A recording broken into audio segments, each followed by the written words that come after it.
السلام عليكم ورحمة الله وبركاته.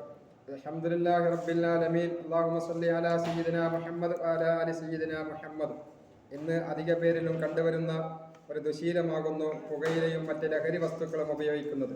എവിടുന്നാണ് ലഹരി വസ്തുക്കളുടെയും പുകയിലയുടെയും ഉത്ഭവങ്ങൾ എന്ന് അറിഞ്ഞാൽ ആരും തന്നെ അതിലേക്ക് തിരികെയില്ല.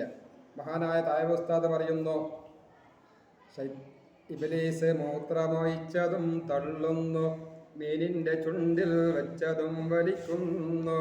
ശൈത്താന്റെ മൂത്രം തീർന്നു പോയാൽ പിന്നെ നട്ടോട്ടമോടലാണ് പതിവും പൊന്നെ. പുകയില മകരം എവിടുന്നാണ് വന്നത്? അള്ളാഹു സുബ്ഹാനഹു വ തആല ആദം അലൈഹിസ്സലാത്തു വസ്സലാമിനെ സൃഷ്ടിച്ചപ്പോൾ ആദം നബിക്ക് സുജൂദ് ചെയ്യാൻ അള്ളാഹു മലാക്കമാരോടും ഇബ്ലീസിനോടും പറഞ്ഞു. ഇബ്ലീസ് അബാവസ്തക്ബറ, അഹങ്കരിക്കുകയും വിസമ്മതിക്കുകയും ചെയ്തു. അങ്ങനെ അള്ളാഹു സുബ്ഹാനഹു വ തആല ഇബ്ലീസിനെ സ്വർഗത്തിൽ നിന്ന് പുറത്താക്കി. ആ ദേഷ്യത്തിൽ അവൻ സ്വർഗത്തിൽ നിന്ന് ഓടിപ്പോകുമ്പോൾ അവൻ മൂത്രമൊഴിച്ചു പോയി.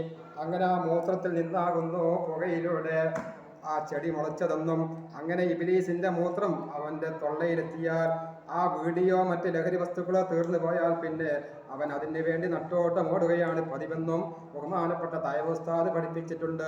അതുകൊണ്ട് തന്നെ ലഹരി ഉപയോഗിക്കുന്നവർ ചിന്തിക്കുക, തൻ്റെ വായിലേക്ക് വെക്കുന്നത്, തൻ്റെ ചുണ്ടിലേക്ക് വെക്കുന്നത് ശൈത്താന്റെ മൂത്രമാണെന്ന് മനസ്സിലാക്കുക.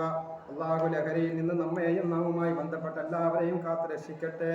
ആമീൻ ബിറഹ്മതിക യാ അർഹമർ റഹീമീൻ. അസ്സലാമു അലൈക്കും വറഹ്മത്തുള്ളാഹി.